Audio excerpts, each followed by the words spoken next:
Igual que la semana pasada, pues nos acompaña la que ha sido la comisaria de la exposición, que es Lola Ferre. Lola Ferre es catedrática de Estudios Hebreos en el Departamento de Estudios Semíticos aquí en la Universidad de Granada. Somos compañeros de departamento junto con otros compañeros que también tenemos por aquí. Y ella, pues bueno, cuenta con una amplia trayectoria investigadora que ella ha articulado generalmente en torno a dos temas principales. El primero sería la edición y la traducción al español o al inglés de textos médicos medievales en lengua hebrea. La mayoría de estos textos son traducciones de autores cristianos como Arnaud de Vilanova, Armengol Blasi, Johannes de Palma, Bernard de Gordon y también autores judíos o musulmanes que escribieron su obra originalmente en árabe, como Maimónides, Avicena o Isaac Israelí. Esa sería un poco su principal línea de investigación. Una segunda línea de investigación está un poco derivada de la primera y es sobre el fenómeno de la transmisión del conocimiento a través de la traducción en diferentes lenguas, como el árabe, el latín, el hebreo, las lenguas romances. Un ejemplo de esta actividad investigadora, pues por ejemplo su último libro, en el cual pues, ella ha reunido en un solo volumen 4 versiones medievales de un tratado sobre fiebre, en el cual se une un poco la medicina y la filosofía. Esas 4 versiones son el árabe, el hebreo, el latín y el español medieval. Este libro pues fue publicado en Filadelfia y publicado en inglés y en esas otras versiones, y lleva por título El libro de las fiebres de Isaac Israelí. La mayor parte de las publicaciones que ella ha realizado, y otra producción científica, lo ha hecho generalmente apoyada en proyectos de investigación de ámbito nacional. Y también su investigación la ha llevado a la práctica o a cabo mediante la docencia, sobre todo en posgrado. Primero en curso de doctorado, luego en el máster del departamento, el máster en culturas árabe y hebrea, en donde además ella siempre ha colaborado con especialistas bien de árabe, de filología árabe, como Camilo Álvarez de Morales y ahora a Miquel Forcada, que tuvimos la suerte de tenerlo aquí ayer, una conferencia muy interesante sobre la transmisión del conocimiento científico, principalmente medicina, y también en colaboración con profesoras de filosofía de esta universidad como Encarnación Ruiz. Dentro del proyecto que ella coordina, que lleva por título, el proyecto de investigación que lleva por título Lenguas y Literatura Rabínica y Medieval, ella planteó una acción de transferencia del conocimiento centrada en 2 exposiciones, una exposición en formato de paneles que va a ir recorriendo varias facultades de esta universidad y luego otra exposición que es esta exactamente, que estamos visitando esta tarde, que está montada por el Aula de Cultura Científica de la universidad, la cual, como digo, pues ella ha actuado como comisaria. Y nada más, darle las gracias también a Lola porque gracias a ella que hemos podido también realizar este ciclo que ha sido enormemente interesante, que nos ha ocupado este par de semanas, y lo cual pues yo estoy personalmente muy contento por los resultados. Pues nada, gracias a ti por la iniciativa de ligar un ciclo de conferencias a esta exposición. Carmelo, hola y adiós, porque como él ha dicho tú el otro día, y yo sé que volver a oír lo mismo, yo te agradezco de verdad mucho que al ver la exposición pensar en hacer ese ciclo de conferencias que ha sido muy interesante. El primer día pude animar a la gente a ir, hoy solo deciros que ha estado muy bien. No sé si alguno de vosotros había asistido a alguna de las conferencias. Y bien, empezamos entonces a ver esta exposición. Como ha dicho Carmelo, yo pertenezco al área de estudios hebreos. Vengo trabajando toda mi vida académica en una minoría, los judíos. Cuando uno trabaja en la minoría es capaz de apreciar algo, que es la diversidad. Uno ve el diferente, ve al otro. Y cuando empecé a trabajar en este ámbito es lo que me encontré, una gran diversidad. Y ese es el mensaje principal, digamos, del que partimos para hacer esta exposición. Esa diversidad la busqué también en el profesorado que íbamos a participar en este como en el otro proyecto de la otra exposición. Miré a mi alrededor en la Universidad de Granada y encontré, ahí vamos apareciendo todos, pero ese no es el momento ahora de oírnos, en otra ocasión, ahora me oyen a mí. Pero aquí están colaborando profesores del ámbito de ciencias, de matemáticas, de astronomía, de astrofísica, matemática y óptica, compañeros de mi facultad de letras, de árabe, de filosofía y también de románica. Los objetivos de esta exposición es mostrar pues eso, un momento en nuestra historia, en la historia donde la diversidad reinó. Y esa diversidad se ve también mucho en las lenguas. Yo soy filóloga, para mí la cuestión de la lengua es muy importante y aquí la he trasladado. Y vamos a ir viendo a lo largo de la exposición cómo hablamos de un viaje del conocimiento a través del Mediterráneo, pues realmente el vehículo, además de los camellos de las caravanas y de los barcos, fueron las lenguas, cómo el conocimiento fue pasando de una lengua a otra. También quisimos mostrar algo, y es que la mujer y la ciencia no es un invento del siglo XX. Hubo mujeres científicas, la hubo en la antigüedad, la hubo en la Edad Media, y hay que paliar la injusticia que la historia le ha hecho por olvidarla. Una historia relativamente reciente. Peremo y Patia, su retrato, estaban en obras del siglo XV, del siglo XIX, pero de alguna manera se la ignoró y esto queríamos en esta exposición, sin caer en la sobrerepresentación y dar una impresión falsa de que la ciencia estaba dominada por las mujeres en absoluto, pero a ellas estaban ahí también. Estos son los objetivos, pero ¿cuál es la motivación? Yo llevo ya muchos años trabajando en esto, ¿qué es lo que me hace a mí salir de mi despacho, salir de mi círculo de trabajo para venir aquí a contarle hoy, una tarde tan fría, esta historia? Pues realmente aquí cuando dije miramos el pasado para ver el presente, pero para mí, yo desde el presente quise mirar el pasado y enseñárselo. Quiero decir, miro desde este presente en que estamos viendo un movimiento identitario a nuestro alrededor, algo que hemos visto en Europa, vemos en Norteamérica, no hemos visto, desgraciadamente vemos en América, extendido ya prácticamente por todo el mundo, donde nos definimos ya como un nacionalismo étnico basado en una cultura que generalmente tiene su raíz en una religión. Y contra eso yo hoy aquí pues quiero decirles, pues no, hubo un tiempo donde cristianos, judíos, musulmanes y paganos también colaboraron juntos y el producto pues fue una ciencia que se transmitió durante siglos, que estuvo vigente durante muchos siglos, y eso lo vamos a ver. ¿Cómo organizamos esta exposición? Pues pensamos en un principio los orígenes, cómo surge todo esto, cómo aparece este cuerpo de ciencia que podríamos llamar greco-árabe. Luego, ¿cuáles son los primeros frutos de este hallazgo de esa ciencia? Llegaremos al Andaluz, naturalmente, y por último vamos a ver cómo esto se transmite a Europa, cómo se transmite el primer golpe de transmisión, y entonces vamos a empezar en el siglo XV y vamos a acabar en torno al XII o XIII. Por eso digo que es el primer golpe, porque esa transmisión continuaría, pero nosotros teníamos que parar. Empezamos en el siglo XV, pero hay que recordar, y quiero que recuerden conmigo, cosas que ya saben, y es que hay antes el siglo XV, no, el siglo V, por favor. ¿Qué hay antes? Sí, pues si empiezo el siglo XV y voy al XII, ya el viaje es psicodélico, puramente. No, del siglo V. Recordemos cuál es el cuerpo fundamental, vamos a ver fusión de culturas, pero el cuerpo fundamental es Grecia, es el legado clásico. Vamos a tener en mente, aunque aquí no van a salir, no necesariamente a Aristóteles, a Sócrates, a Platón, también a Pitágoras, también al médico, a Hipócrates. Pero luego hay otro momento muy importante, el helenismo, que se ubica más o menos cuando muere Alejandro Magno, se centra en Alejandría, ya no olvidamos de las polis griegas, están en Alejandría, y aquí tenemos también autores muy importantes como Euclides, como Ptolomeo, el nacimiento de la filosofía neoplatónica, o bien médicos grecorromanos como fueron Dioscórides y Galeno, que marcaron la medicina. Bueno, hasta hace nada aquí al médico se le llamaba el galeno, así que al menos en el lenguaje no ha durado muchísima esa influencia. Es una cosa que hay que recordar. Y otra importante, cuando la iglesia cristiana se rompe en dos, en Roma y Bizancio, es decir, en torno al siglo V, Roma se siente amenazada por la llegada de los bárbaros y decide trasladar la capitalidad del imperio a Constantinopla. Pero entonces el patriarca de Constantinopla considera que ya que traen el poder político, también el centro de la Iglesia Católica iba a estar en Constantinopla, cosa que en Roma no estuvieron de acuerdo, y entonces se separan.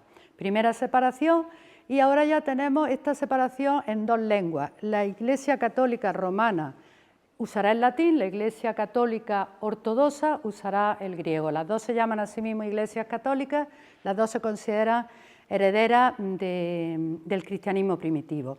Y otra ruptura. Dentro de la Iglesia Ortodoxa, que es la que ahora nos interesa porque es la que se va a extender hacia Oriente, hay sectas y una de ellas es muy importante para nuestra historia, la nestoriana. Esto se produce en una discusión también en torno al siglo V, IV, en un... no voy a decir el nombre porque igual me lo confundo, pero en fin, en una disputa entre Nestorio y Cirilo. Recordemos el nombre de Cirilo, que es un personaje poco simpático. Cirilo decreta que Nestorio y sus seguidores son una secta, los margina de la Iglesia, ellos se extienden en Oriente y su lengua es el siriaco. Esto es muy importante, el cristianismo oriental con el siriaco es otra lengua semítica, un dialecto del arameo, y es semítico como el hebreo y el árabe. Es muy importante porque la cultura griega se va a trasladar en un primer paso hacia Oriente en esta lengua, en el siriaco. Bien, vamos a empezar. Hemos querido aquí también, naturalmente, hablar de distintas disciplinas. Yo, como le digo, soy filóloga, pero trabajo en medicina, esos son los campos en los que me muevo cómoda, pero para eso pues hablamos con astrónomos, con matemáticos, con gente de filosofía, porque otro concepto que tenemos que tener claro es que el conocimiento en este momento no está tan dividido como ahora. Ahora ya no es que eres médico, es que eres especialista cirujano. Entonces vamos a ver que son médicos y filósofos, que son astrónomos, naturalmente matemáticos y también médicos, es decir, y filósofos siempre. Vamos a empezar entonces, yo voy a ir hablando, me van siguiendo, no vamos a leer, claro está, lo que pone ahí, yo voy a resumirlo un poco y luego ya se quedan, hay algún recurso muy bonito que ese cuando acabemos lo pueden ver, ¿no? Esta exposición, como hemos dicho, la que yo organicé más de cerca, es una exposición a base de paneles. Aquí la verdad es que el vicerrectorado ha hecho un trabajo estupendo, la unidad de cultura científica. Todos los objetos que van a ver son o bien del patrimonio de la universidad o bien del legado andalusí. Y luego, pues, efectivamente hay recursos interesantes. Aquí, si se pudiera callar, porque ya me están viendo en original, estos somos los investigadores que contamos un poco la historia. Aquí hay una línea del tiempo, allí está el Mediterráneo, el mapa mediterráneo, del Mediterráneo, porque claro, el escenario natural de toda esta historia es el Mediterráneo. Y ahí se reflejan las aguas, ahí se ha querido hacer para que veamos cómo nos estamos moviendo, ahí se refleja el agua del Mediterráneo. Bien, vamos a empezar con Hipatia de Alejandría, siglo IV-V, y conocida como la última filósofa. No es literalmente la última filósofa, la filosofía siguió, pero de alguna manera es la última representante de esa viva, digamos, de esa herencia griega que ahora ya se va a transmitir a otro individuo. Hipatia es muy conocida, o conocida para aficionados al cine, por la película Ágora, que contó su historia. Entonces, estoy seguro que muchos saben que, bueno, ella en Alejandría, realmente el saber se trasladó a la ciudad de Alejandría, había dos grandes instituciones, el museo y la biblioteca. No la biblioteca de Alejandría que conocemos, que esa fue destruida en tiempo de Julio César, sino una nueva biblioteca, la de Serapeo, donde realmente era un centro del saber que tenía dos características muy importantes. Habían existido otras grandes bibliotecas en la antigüedad, pero eran bibliotecas privadas, era la biblioteca de un rey, era la biblioteca de alguien poderoso. Esta es una biblioteca pública y en esas bibliotecas privadas el acceso estaba limitado a quien quería el dueño, entonces podría haber un sesgo pues, por religión. Aquí no, aquí todo el mundo era admitido. Aquí realmente hay muchos sabios trayendo manuscritos, copiando manuscritos, estudiando manuscritos de todas las religiones. Hipatia es hija del que era director del museo y, digamos, ella fue educada por su padre en la astronomía, en la filosofía, como he dicho, en las matemáticas. La astronomía y las matemáticas están muy ligadas y realmente hacía gala de admitir entre sus estudiantes tanto a paganos como a cristianos, pero sin embargo vive en una sociedad conflictiva porque hay una lucha entre el paganismo y el cristianismo. Y aquí reaparece de nuevo Cirilo, que como dije es un personaje malvado. Cirilo desencadena una turba de cristianos fanáticos que la matan de una manera además tremenda, humillante, la desnudan, la desuellan, es decir, no es una muerte discreta con veneno para acabar con un problema, era una demostración de lo que se quería, ¿no? Es un hecho lamentable y también podemos leer de él, porque uno se pregunta por qué, si en la cultura occidental entendemos que nosotros somos los herederos de Grecia y sin embargo, ¿por qué necesitamos que Grecia nos la rescataran los árabes, la lengua árabe y los musulmanes? Porque no hay un paso directo de Grecia. En los monasterios había legado, pero realmente la revitalización de Grecia va a ser de manos de los musulmanes. ¿Por qué? Yo veo la muerte de Hipatia y me pregunto hasta qué punto eso no es una expresión de intención de aquí el legado pagano se queda fuera, aquí construimos solo sobre la base de este cristianismo. Bien, y se perdieron mucho, o ganamos nosotros mucho porque se recuperó por el otro lado. Hemos elegido un astrolabio y un sextante, creo que es el nombre. Yo de esto hago un esfuerzo grande por poder explicar algo, pero ya le digo que no es lo mío. Solo puedo decir que el astrolabio parece sencillo, es muy difícil de utilizar. Naturalmente estos son instrumentos de observación que necesitan una gran fuente de un gran conocimiento de matemáticas. Lo que ves lo tienes que interpretar en números para llegar a conclusiones. El astrolabio es un instrumento astronómico muy común. Hipatia, y lo veremos en otro, fabricaba sus propios instrumentos. Tiene un problema y es que solo permite ver el cielo, puedes calcular las estrellas, pero en una posición fija. El mismo astrolabio no te sirve cuando te mueves. Entonces, una evolución esta, el sextante, que mide los ángulos y es un instrumento ya de navegación porque ahí sí que puedes ir ajustándolo al lugar donde te encuentres, ¿vale? Bien, pues seguimos, como decimos, empezamos con Hipatia. Aquí esto es un recurso también muy bonito que crearon. Hemos recogido las 5 constelaciones que se ven a lo largo de todo el año, pero en fin, eso es más ornamental que otra cosa. Bien. Vamos ahora seguimos en la introducción. ¿Qué pasa? Bueno, yo me cojo estas fichas, luego no las veo y no me quiero perder. La casa de la sabiduría. Tenemos una gran ciencia griega en griego y ocurre un hecho fundamental que es la aparición del Islam. El Islam en muy poco tiempo, desde la muerte del profeta en el 632 a, como saben, en el 711, que llegan a la península, en ese lapso de tiempo que es menos de un siglo, realmente es impresionante todo lo que han conquistado, tanto entrando en Asia como llegando al occidente conocido que éramos nosotros, que era la península. Y entonces, primero tenemos este primer momento de invasión, digamos, territorial, y ahora vamos a tener el de crear una cultura, el crear una ciencia. Y se crea una institución que se le llama la Casa de la Cultura, la Bait al-Hikma. En esta institución vuelve a ser un poco lo que habíamos contado de la biblioteca. Aquí hay sabios que van a ir traduciendo.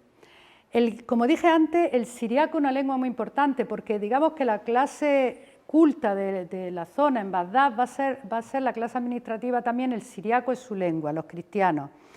Los cristianos que se han extendido hacia Persia, hay una gran academia, la academia de Yundisapur, que es cristiana nestoriana, y que también tienen otra facilidad, el acceso a las fuentes griegas. Ellos no dejan de ser cristianos, se mueven, digamos, con cierta facilidad por el ámbito bizantino.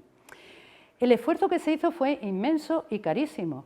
Aquí no solo se buscaron los mejores traductores, que además eran a su vez científicos, es decir, no era cualquiera, le daban a traducir un día una obra de matemática, otra de medicina, otra de filosofía, eran verdaderos especialistas.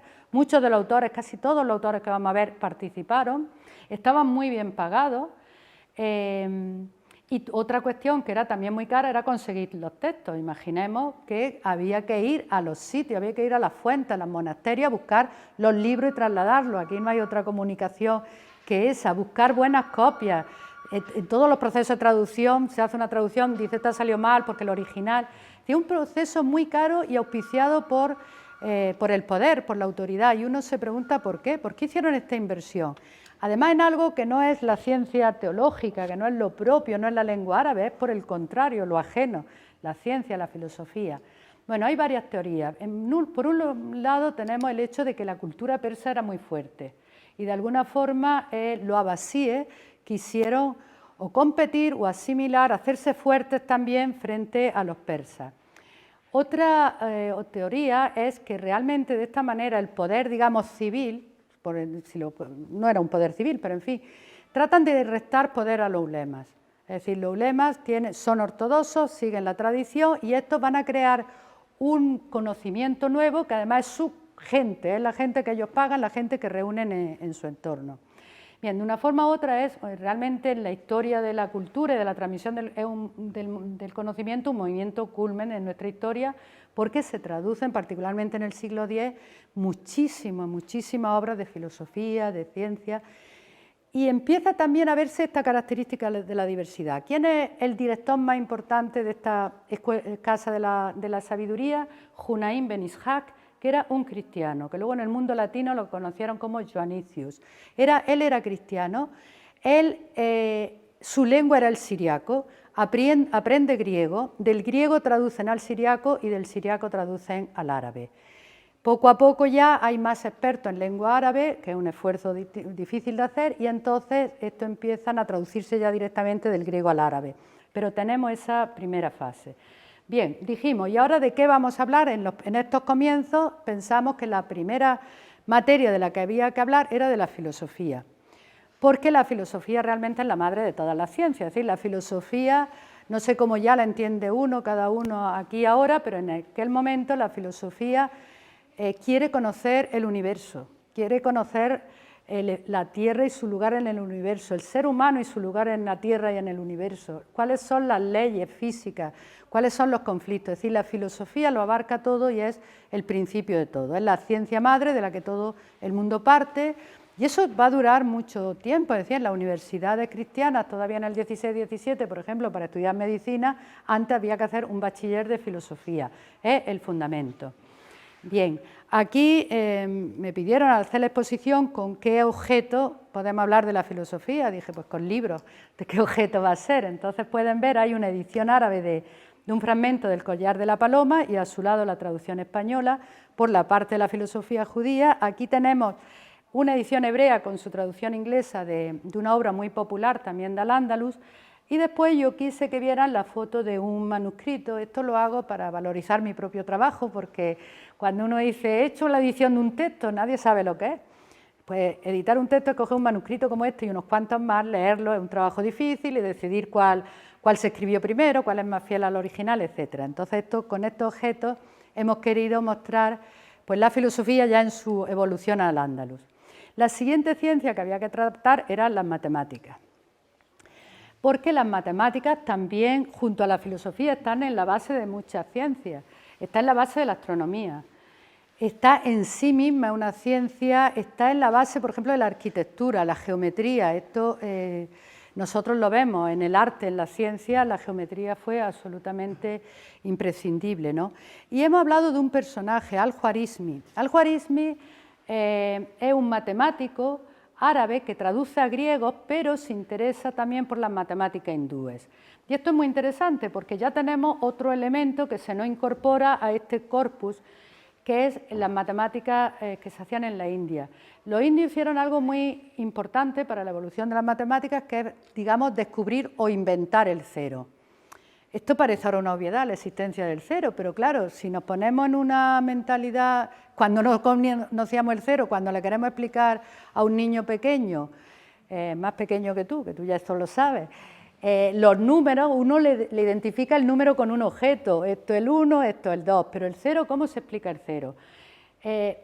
Puede uno entender, podemos entender, porque ya lo conocemos, la importancia de tener el número 0 a la hora de la aritmética, a la hora de las matemáticas, y para mí, que soy de letras, también le veo cierta importancia a la hora de entender determinados enigmas. El cero es la nada.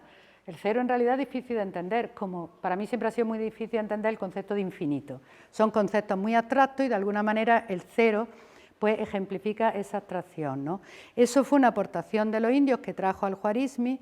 Al-Khwarizmi, yo creo que ya todo el mundo lo sabe, o por lo menos yo lo he oído muchas veces, le dio nombre al término algoritmo, porque en la traducción latina, en lugar de Al-Khwarizmi, pusieron algoritmo. Y también le dio nombre al álgebra por su tratado, que era Hisab al-Jabr wal-Muqabala. Al-Jabr se convierte en el álgebra, ¿vale? Aquí el recurso que han hecho el vicerrectorado me parece muy interesante. Esta exposición se enseña también a colegios, entonces aquí se han puesto cifras y letras romanas para que se pueda apreciar qué distinto escribir, pongamos 82 en letras romanas respecto a números, un poco visualizar la importancia de haber introducido el sistema de los números en el mundo hindú. Bien, seguimos con Costa Ben Luca. Costa Ben Luca realmente es una persona de su tiempo. Se habla del Renacimiento como el momento en que los hombres del Renacimiento pues, tenían el conocimiento de distintas ciencias. Bueno, pues eso es Costa Ben Luca. Costa Ben Luca escribió muchas obras, escribió una obra de medicina importante para los peregrinos que iban a la Meca. Esto era relativamente común. Luego otro personaje norteafricano también escribe un libro que en latín se conoció como Viaticum para viajeros. Realmente eso también lo tenemos que tener claro. En la Edad Media se viajaba mucho, en otras condiciones, en otros tiempos, pero se viajaba mucho. Y entonces había tratados de medicina, pues cómo atender, para que alguien que está viajando y encontrándose en distintas circunstancias, cómo tratarlo, ¿no? Bien, sin embargo, y haciéndole poca justicia, yo lo he traído aquí solo porque tradujo un libro, que es La Mecánica. Le digo poca justicia porque él realmente hizo cosas muy importantes, entre ellas tradujo este libro, también estaba en la Casa de la Sabiduría, pero a mí me pareció interesante introducir la mecánica porque realmente yo quería hablar de todo, quería hablar de la filosofía, quería hablar de la ciencia, pero también de su aplicación práctica. Realmente en este periodo no hay grandes inventos, estos no son los romanos y su puente, en realidad lo que hay es una creación hay una mecánica sencilla, simple, que responde a problemas que la sociedad tiene que solucionar. Se inventan, hay unos hermanos persas, me parece que se llamaba Ibn Musa, creo, unos hermanos persas que se van a Bagdad e inventan todo, pero el todo pues son cosas como la rueda, el molino de agua, una lámpara que detecta el gas cuando entran los mineros, otra que evitaba que se apagara la llama, ese tipo de ingenio, de objetos que facilitaban la vida, relojes, vamos a ver por ahí algunos, pues también relojes de agua, relojes de sol, relojes de arena, son el tipo de mecánica. Para esto utilizamos una rueda, que francamente yo no sé si esto lo inventaron ellos, porque lo único se llama rueda de clavijas de madera, y bueno, pues queríamos tener un objeto que nos remitiera a eso, a lo que es la construcción de instrumentos. Como he dicho, los astrónomos, por ejemplo, solían construírselo y era frecuente esa mezcla del que construye y el médico. Y ahora llegamos a lo que es mi campo, la medicina, y para esto he elegido a dos personajes, también digamos son muy tempranos, primeros frutos. Isaac Israelí, él había nacido en Egipto, pero cuando escribe en medicina está en Kairouán. Kairouán está donde está Túnez, en Túnez, y ya estamos viendo ese viaje, ese movimiento. Ya de Grecia se fue a Oriente, el de ida y vuelta. De Grecia a Oriente y ahora de Oriente empieza el viaje hacia Occidente. Isaac Israelí es médico y filósofo. Avicena, persa, es médico y filósofo. Esta combinación es frecuente. Lo raro es que alguien sea filósofo y no haga algo de medicina, o que sea médico y no haga algo de filosofía. ¿Por qué? Aparte de razones prácticas de la filosofía, ni entonces ni ahora se vive bien, la medicina sí, aparte de podría ser esa razón práctica, también es la concepción, es decir, nada está separado de nada, el ser humano forma parte de la Tierra. Y esto se ve muy bien en lo que es la teoría más clásica de la medicina medieval, que es la teoría humoral. ¿Cómo se construye la teoría de los humores?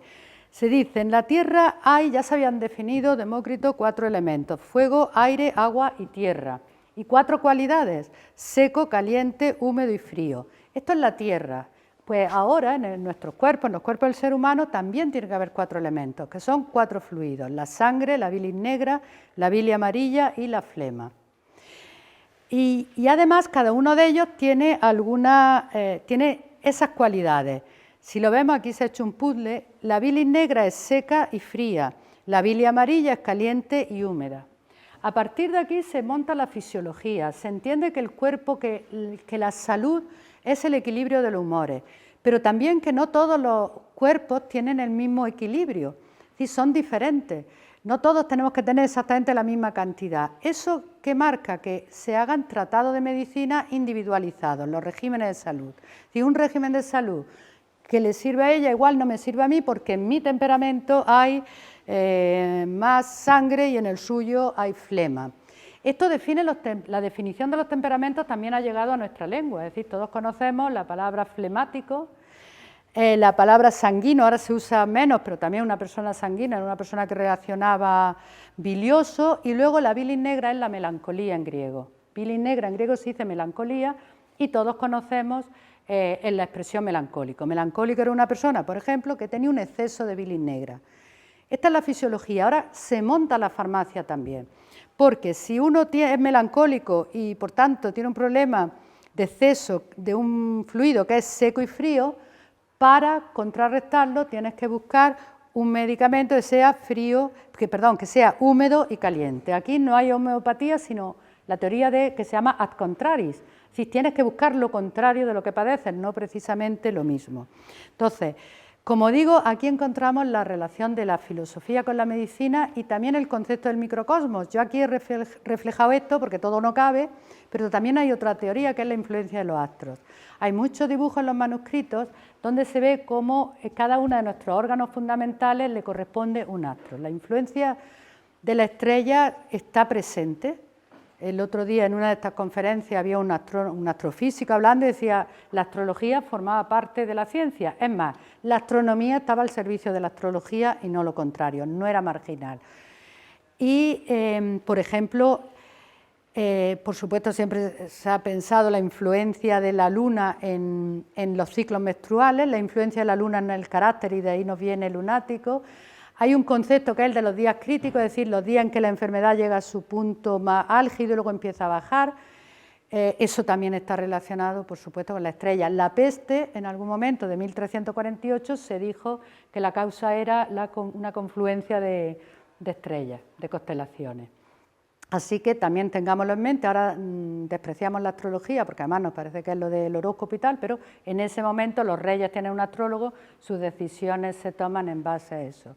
Bien, seguimos o acabamos ya con primeros frutos. Aquí hemos traído un científico también, es de una técnica menor, es la óptica, pero realmente Alacén de Basora, Alacén lo conocemos en el mundo latino, pero él se llamaba Ibn al-Haytham, era matemático, era físico, era astrónomo y pues creó muchos instrumentos también, como una cámara oscura. Esto es supuestamente una cámara oscura, pero en el vicerrectorado no les convencía mucho, entonces fabricaron esto para ver el efecto de la cámara oscura, que lo relacionamos con la fotografía, pero que obviamente en este momento no hay fotografía, pero no obstante, el concepto de la estromisión o intromisión, que ahora se lo leen y lo entienden, mejor no se lo explico, él fue un gran científico porque a las teorías que estaba recibiendo empezó a aplicarle la práctica, en la experimentación. Entonces esa mezcla de teoría y experiencia, que a lo mejor los griegos habían escrito mucho, pero habían sistematizado poco, y él no solo sistematiza, sino que empieza a experimentarlo y esto produce ya un avance significativo respecto a la ciencia griega y de hecho se habla de él como de alguna forma el iniciador de lo que es el método científico. Y no sé si voy muy rápido, con esto va a pasar al Andalus. A ver, en Al-Ándalus muy pronto Al-Ándalus está al tanto de lo que está haciéndose en Oriente, hay muchos viajes, se traen libros y empieza a sumarse a este movimiento científico.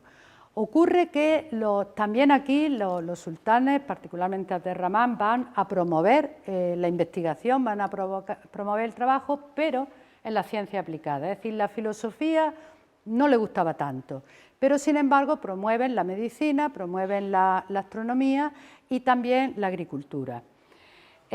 Por eso ya hemos traído esas disciplinas, empezamos con la agricultura. Bueno, aquí tenemos a Abulcasi.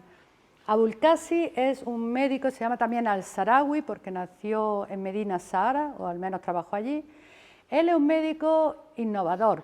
Escribió una enciclopedia, el modelo enciclopedia médica era común, el canon de Avicena era una enciclopedia, otras obras de Oriente eran comunes. Él escribe una enciclopedia médica, pero lo peculiar es que dedica un capítulo a la cirugía. La cirugía hoy en día es una especialidad médica muy prestigiosa, pero en el tiempo en que estamos hablando se despreciaba. Se consideraba, esto de acuerdo con algún antropólogo viene ya de Grecia, porque cuando uno empieza a teorizar y a hacer de la medicina ya no una práctica, una cuestión empírica, sino una ciencia, de pronto lo de tocar el cuerpo, llenarse las manos de sangre, empieza a despreciarse ese trabajo físico. Y eso lo hereda la ciencia medieval. Decían, el buen médico cura y el malo hace cirugía. Y de hecho ningún médico hacía cirugía, eso lo hacían los llamados barberos, que eran los que hacían la sangría y todo aquello.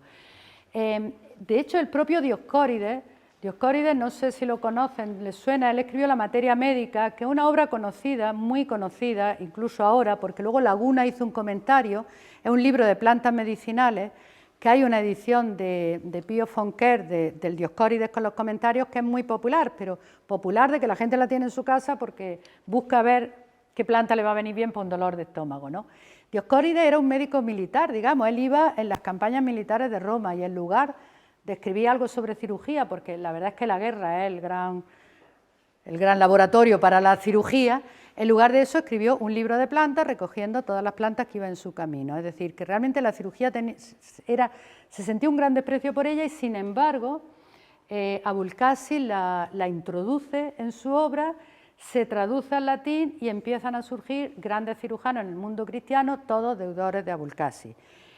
Ayer me dijeron, noticia de última hora, que en realidad se cree que Abulcasi no fue el primero, que se estaba basando en una obra de Ibn Janaj, un judío anterior a él, pero bueno, fuera él, fuera Ibn Janaj, sale de aquí en el Andaluz ese aprecio por la cirugía. Luego casi al final vamos a ver un manuscrito latino, un facsímil con el Tratado de Cirugía de Abulcasi.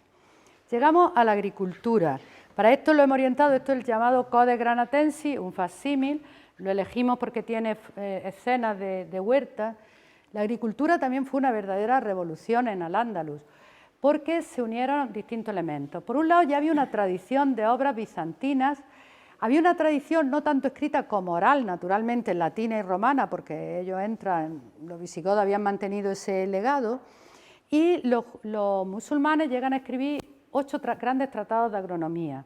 Hacen la primera flora histórica de la península e incluso se hizo una clasificación taxonómica de las plantas que fue vigente hasta que llegó el Linneo, y la del Linneo que todos conocemos pues se parece mucho a aquella. Además de esta parte, digamos, escrita, ¿qué ocurre? Llegan y encuentran una tierra muy fértil. Vamos, para no irnos muy lejos, vamos a pensar en Granada, vamos a pensar en La Vega, vamos a pensar incluso en la Alpujarra, con mucha agua. Encuentran una tierra fértil y ellos traen muchos productos. La cultura agrícola en la península era pobre, era muy pobre. Yo recuerdo una exposición sobre la gran tríada en época romana, que era el aceite, el trigo, trigo y el vino. No había huerta, no había mucho más que eso. Esto lo traen los árabes, ahí lo van a ver, traen cítricos, traen hortalizas, muchas cosas. Entonces tenemos una tierra fértil, nuevos productos y nuevas técnicas agrícolas, muy particularmente todo el trabajo que se hace con el agua, pozos, acequias, etcétera. Entonces la producción aumenta. También es cierto que, por ejemplo, en el siglo XI hay un aumento demográfico importante y necesitan más agricultura, y realmente es una de nuestras señas de identidad que además queda viva cuando uno pues, ve los sistemas de acequia que todavía pues, tenemos en la provincia de Granada y, por supuesto, en otras. Se plantó lino, se plantó todo tipo de cosas, desde lo que era la huerta, productos como el lino, la seda, etcétera, que darían pues, mucho dinero. Bien, hemos hablado de medicina, hemos hablado de agricultura. Azarquiel es un personaje curioso, es muy conocido como astrónomo, pero él de entrada era un artesano. Entonces él empieza a fabricar instrumentos, era un orfebre. Empieza a interesarse y acaba siendo un astrónomo bastante importante, que además astrónomo y astrólogo, como dije antes. Escribe unas tablas astronómicas que luego Alfonso X el Sabio las va a utilizar y las va a convertir en las tablas astronómicas suyas, que fueron muy populares en Europa, y expresamente Copérnico cita a Azarquiel, es decir, su trabajo tuvo realmente mucha trascendencia. En la conferencia que estos días nos han dado sobre astronomía, pues nos decían cómo la astronomía se basaba fundamentalmente en las matemáticas, y eso es un error, porque hay que basarse en la física también. Y el problema de la física, y cuando surgen disputas en la Edad Media entre quien se apoya en las matemáticas y quien se apoya en la física, es que se apoyan en la física de Aristóteles. Y realmente Aristóteles era un gran filósofo, pero parece ser que en física metió muchos errores. Entonces hay ahí un debate, pero bueno, la astronomía, hubo muchos astrónomos, Andalusía, la astronomía es también uno de nuestros fuertes, sirve, como hemos dicho, a la astrología, sirve a la navegación, y Azarquiel fue muy destacado. Aquí tenemos un instrumento que se llama ecuatorio de Azarquiel, que por lo visto es difícil encontrarlo. Yo me enteré el otro día que era difícil, todavía no me he enterado para qué sirve ni renuncié a hacerlo. Tengo que confesar que al principio traté de aprender aquello y fue tropezar con el astrolabio y decir, Google existe para todos, no solo para mí. Bien, llegamos a la filosofía y aquí nos vamos a hablar, hay grandes filósofos andalusíes, vamos a hablar de dos muy importantes, Maimónides y Averroes, que seguramente les suena, pues yo creo que son los más populares. Desde luego Maimónides es el sabio medieval más importante para el judaísmo. Hay un dicho, de Moisés a Moisés no hubo otro Moisés, Moisés el de la Biblia y Moisés ben Maimónides. Y Averroes, ¿qué vamos a decir de Averroes? Para mí es el filósofo más importante de la Edad Media, al margen de, no entre los musulmanes, entre todos los filósofos medievales, pienso que la obra más influyente entonces y ahora. Pero no vamos a hablar precisamente de sus logros, vamos a hablar de la controversia que provocan su obra. Como he dicho antes, en Al-Ándalus no tuvieron la filosofía un gran apoyo por parte de la autoridad en general, porque la filosofía, no se nos escapa, se enfrenta a la tradición y se enfrenta a la religión. Y no es ya solo una lucha de poder, que eso puede ser una mirada un poco simplista, ¿quién va a ganar? Si el ulema, si el cura, si el rabino o el filósofo. También es realmente de concepción del mundo. Realmente la religión se siente amenazada por la ciencia porque interpreta las cosas de manera distinta y a veces va contra el corazón. Pensemos un caso muy simple. El Dios monoteísta es Dios y es porque creó la tierra, ese es su gran mérito, la creación de la tierra. Pero ahora llega Aristóteles con su física y dice, la tierra es una esfera, porque lo de la tierra plana no se lo creía nadie ahora, entonces, igual ahora sí, pero entonces no, la tierra es una esfera, la esfera tiene un movimiento eterno, la esfera nunca, una vez que se pone en movimiento, nunca para, luego el mundo es eterno. Si uno dice que el mundo es eterno, está diciendo que Dios no existe, no hay un principio creador. Entonces, esto es un ejemplo, también está la cuestión del libre albedrío, pero un ejemplo muy gráfico de cómo realmente la filosofía es que irrumpe y es difícil siempre conciliarla con la religión. Se encuentran respuestas, está la del primer motor, está el primer motor es que a esa rueda, esa esfera, alguien la puso en movimiento y ese alguien es Dios. Maimónides dice, las leyes físicas de la rueda eterna son de verdad, pero a partir de que Dios realmente de la nada crea el mundo y a partir de ahí, entre otras cosas, crea las leyes de la física de Aristóteles. El neoplatonismo habla, es una teoría muy bonita, de cómo, digamos, Dios es una luz, imaginemos un foco de luz que se va degradando, en esa degradación se crea una jerarquía donde están las esferas, donde están los astros y el último elemento de esa jerarquía es el alma humana. Entonces, de alguna manera, nos consuela porque tenemos algo de Dios, aunque sea lo último, lo más chiquito, pero tenemos algo de Dios. Entonces, una teoría que medio se acepta bien. Pero ahí el conflicto estaba y ese conflicto había estallado antes, pero en fin, Averroes y Maimónides son muy significativos. En Maimónides se habla de la controversia maimonidiana. Un pueblo como el judío, como he dicho, una minoría perseguida, etcétera, se enzarza en una polémica. Por un lado, su obra religiosa es muy valorada, no se cuestiona nunca, pero su obra filosófica crea una ruptura tal que los judíos, digamos, filósofos, llegan a denunciar ante los cristianos el Talmud, una obra de los judíos que lo queman.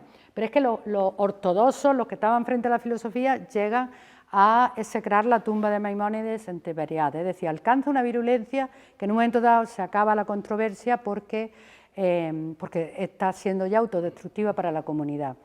En el caso de Averroes, realmente en el mundo musulmán, después de Averroes estaba antes, pero en fin, hay más mística ya que filosofía y que racionalismo. El propio hijo de Maimónides acabó en Cairo, nació en Córdoba, pero acabó en el Cairo y su hijo se hizo sufí, es decir, no siguió para nada a su padre, no siguió la filosofía racional. En una ocasión que tuve de conocer a un director de un departamento de filosofía de Damasco, él me dijo, no, en el mundo árabe la filosofía acabó con Averroes. Puede ser, pero sin embargo hoy día Averroes es una figura políticamente muy reivindicada frente a la mejor, frente al islamismo. Y respecto al mundo cristiano, igual, hay una polémica que se llama polémica anti-averroísta, que estalla en París y de nuevo pues la misma historia. París es una universidad y como la Universidad de París, como todas ellas, son cristianas y ahí hay una polémica enorme contra la introducción de Averroes. Entonces hay que contar esto también, hay que contar, por ahí contamos también fallo en la transmisión, pero todo no fue un camino de rosa en absoluto en ese sentido, que la filosofía penetró, claro, Averroes, Maimónides, todo decía, Dios nos dio inteligencia, es una obligación religiosa y moral aprender del mundo que Dios nos ha puesto, es decir, ellos le dan la vuelta y entonces hacen como un mandamiento divino el hecho de que hagamos filosofía y de que hagamos ciencia, pues tenemos la obligación de conocer ese mundo que Dios nos ha donado. Bien, muy levemente comentar fallo en la transmisión. Es una transmisión que se va haciendo en lenguas, como hemos visto, ahora ya todo está dominado por la lengua árabe, da igual que sea cristiano, judío o musulmán, todo el mundo escribe en árabe, la lengua científica, hay fallo en esta transmisión.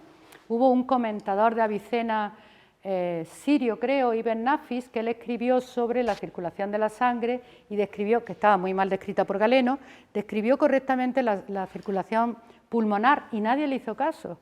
Pero es que, recuerden, Miguel Servet, que también quiso describir la circulación de la sangre, acabó en la hoguera. William Harvey, que ya finalmente lo creen, pero no es que él expuso su teoría y rápidamente fue aceptada. Tuvo muchos problemas para que la teoría de la circulación correcta de la sangre fuera aceptada y ya estamos hablando de, creo, 16 o 17. Otra teoría ahí, digamos, falló la transmisión. En otro error de transmisión también grave fue, no me viene el nombre, no me acuerdo, Erastótenes. Erastótenes fue capaz de dar la cifra de la circunferencia, digamos, de la Tierra, ¿cómo se llama? El diámetro de la Tierra muy certeramente. Sin embargo, esto lo cambiaron. En la Edad Media alguien cambió ese volumen, cambió esa cifra, y cuando Cristóbal Colón empieza a planificar su viaje, toma la cifra errónea y ya pasa lo que todos conocemos. Es decir, y sin embargo, alguien había alcanzado a decir una cifra muy aproximada de realmente el diámetro de... No es el diámetro, es que no me viene la circunferencia, no me viene la palabra, la tenía en mente, perímetro de la Tierra, ¿no? O sea, que esa transmisión a través de las lenguas pues tuvo también sus errores, hallazgos que no siguieron y que luego aparecieron mucho más tarde. Y en relación a la filosofía, pues lo que digo, hubo grandes amantes de la filosofía y hubo grandes detractores de la filosofía. Y ya vamos acabando con cómo esto pasa a Europa y tenemos tres momentos. El primer momento le hemos llamado primeros resultados, es cuando desde Kairouán, recuerdan, allí estaba Isaac, israelí, desde Kairouán, desde el norte de África aparece un personaje que se llama Constantino el Africano. Se sabe poco de él, no se sabe si él era cristiano o si luego se hizo cristiano. Parece ser que era un comerciante que fue a Siria, Bagdad, fue a Oriente y con él trajo, aparte de lo que comerciara, trajo muchos libros de medicina. En algún momento aparece, no se sabe si nació en Cartago, tal vez pudo ser Sicilia, pero en algún momento aparece en Montecassino, un monasterio. Ahí ya lo vemos como cristiano, ya digo, no se sabe si es que era cristiano o si se convierte y comienza a traducir todos esos libros árabes que él había encontrado en árabe al latín. Junto a él está el obispo Alfano, que traduce del griego toda la medicina bizantina. Y estas traducciones crean un cuerpo de medicina que durante siglos se llamó la Artichela, todos estos textos juntos ya en latín, y durante siglos fue los libros de medicina de las universidades cristianas. Otro personaje que hemos traído aquí es Trota, que se nos ha quedado aquí detrás, Trota de Salerno. Salerno está muy cerca de Montecassino y están justo en la frontera entre el Imperio Bizantino, que está en el sur de Italia, y el Imperio Romano. Bien, Salerno fue la primera escuela de medicina de Europa en el siglo X. Sin embargo, era una medicina de carácter muy empírico, no tenía un cuerpo teórico detrás. Esto es lo que le iba a aportar, Constantino. Trota es una mujer que es médica general, digamos, en todas las especialidades, pero tiene una ventaja respecto a la ginecología porque es el acceso libre a las mujeres que no tenían los varones. Pero yo aquí quiero llamar la atención, he contado un poco, bueno, la biografía de Trota se conoce poco, porque la historia de Constantino, pues, es un poco, no se sabe mucho de él, pero nunca nadie ha dudado de su existencia, nunca se ha dicho, no era una persona, era una escuela, y sin embargo se ha dudado de la existencia de Trota. ¿Por qué? No lo sé. Nunca se ha cuestionado la existencia de Abulcasi, ni de Avicena, de Isaac Israelí, y sin embargo Trota, por ser una mujer y mucho más tarde, dicen, bueno, no, estos escritos podrían ser de cualquiera. Entonces, eso es el ninguneo que la historia está haciendo a las mujeres, que si hay un libro firmado por Trota, pues Trota es un mito. Y otras se olvidan y nunca se mencionan. Tenemos la experiencia de un libro de medicina de mujeres, escrito en femenino, y aún dicen, esto lo escribieron hombres y juntaron, y esto es una cuestión gramatical, es decir, ha habido un tiempo, un empeño en realmente ocultarnos a las mujeres. Bien, esta es la primera transmisión que se hace, las primeras traducciones al latín, esto para que lo observen en uno de los relojes, y luego el siguiente es la conocida como la Escuela de Traductores Alfonso X el Sabio. Alfonso X el Sabio, aparte, en realidad quien promueve todas estas traducciones fue un obispo, el obispo Raimundo. Él está también en una tierra de frontera, hay muchos árabes y judíos en Toledo que conocen árabe, que conocen la lengua vernácula, entonces él trae muchos sabios, es una empresa muy internacional. La Escuela de Traductores no estaban toledanos de Toledo, estaban gente de todos lados, estaba John Scotto de Escocia, había muchos de Italia, de Alemania, vienen muchos traductores para verter del árabe todo aquello que ellos sabían que estaba en el mundo árabe al latín.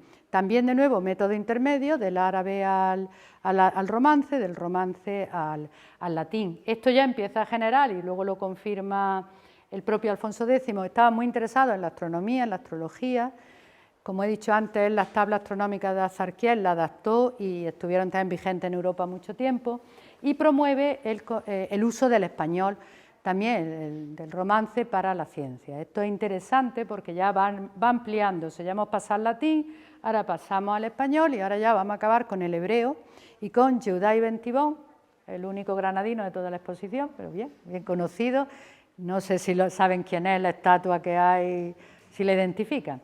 Jehudai Ben Tibón nace en Granada, él es un hombre culto que sabe árabe, que sabe hebreo muy bien las dos, que sabe filosofía, y se ve obligado a dejar Granada.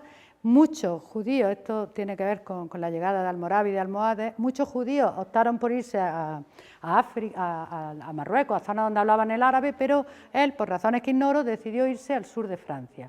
Llega al sur de Francia y allí se encuentran unos rabinos que, de nuevo, los judíos siempre habían escrito en árabe, porque los judíos de esta época, claro, pero sin embargo en el mundo cristiano nunca usaron el latín. Esto es curioso porque ellos hablaban la lengua del país, ellos si estaban en Cataluña hablaban catalán, si estaban en Toledo hablaban el naciente español, ¿no? El castellano, pero con el mundo cristiano, la lengua cristiana, el latín se identifica con la Iglesia y la Iglesia se identifica con la persecución. Entonces no van a adoptar la lengua científica de la época, que es el latín, no, y van a traducir a hebreo. Entonces Jehudai Ben Tibón se va a Francia, empieza a traducir, le piden los rabinos franceses, y dice, oye, ¿qué habéis estado hecho ahí en el Andaluz? Habéis hecho grandes obras, todas en árabe, por favor, tradúcenoslas a hebreo. Después su hijo Samuel Ben Tibón va a empezar a ampliar, ya no son solo filósofos judíos, y su nieto Moshe Ben Tibón se dedica a traducir, por ejemplo, toda la obra médica de Maimónides. Va creciendo, no es la única familia, hay otra familia también granadina, los Quingí, familias de Al-Ándalus que se van a Francia, en Italia, y empiezan a traducir a hebreo. Esto es, bueno, muy fuerte como fue traducir árabe. Yo, como es lo que me he dedicado, lo puedo apreciar más. La dificultad, piensen en una lengua que solo se ha usado para la religión y para la literatura. Y de pronto tienen que estar creando términos, palabras, lenguaje para poder hablar de filosofía, de matemáticas, de astronomía, de astrología, de todo. Fue un esfuerzo tan inmenso que cuando estudiamos la historia de la lengua hebrea se habla de la lengua de la Biblia, la lengua rabínica, el hebreo medieval y el hebreo tibónida.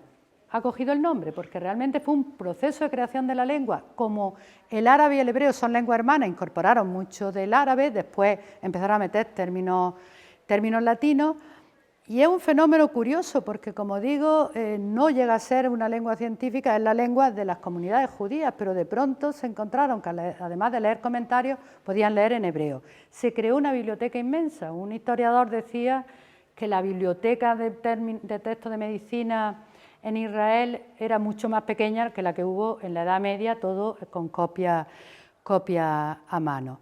Y bueno, pues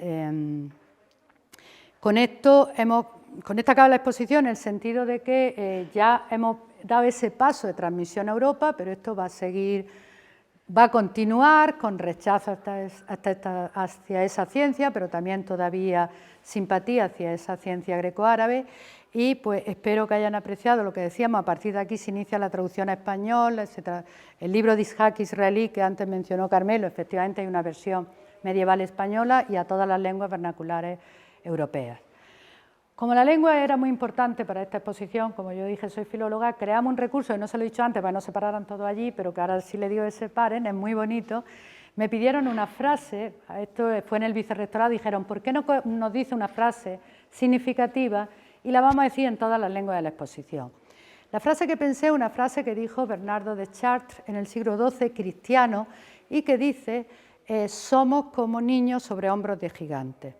Es una frase que tuvo mucho éxito porque el propio Stephen Hawking publicó un libro que se llama Sobre hombros de gigantes. ¿Qué viene a decir? Somos como niños, el gigante en la ciencia griega y yo creo que también la ciencia árabe, porque de luego hasta el siglo XV los primeros cristianos siguen esa ciencia árabe y no reniegan de ella como luego va a pasar en el Renacimiento. Entonces ellos se ven como hay un mensaje de reconocimiento de la ciencia que les precede, pero también de optimismo científico, porque dicen, sobre el hombro de gigantes veremos más lejos de lo que vieron ellos.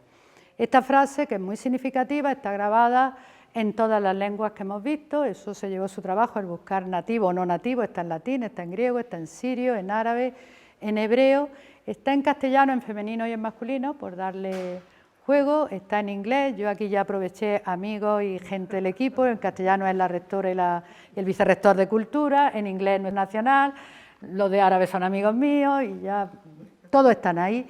Es un recurso muy bonito. Por ejemplo, el persa suena como una verdadera poesía la frase es muy bonita, entonces ahora ya que acabamos cuando tienen ocasión de ir a verla. Pues nada, gracias por haber venido en esta tarde tan fría y gracias por haberme seguido toda esta exposición.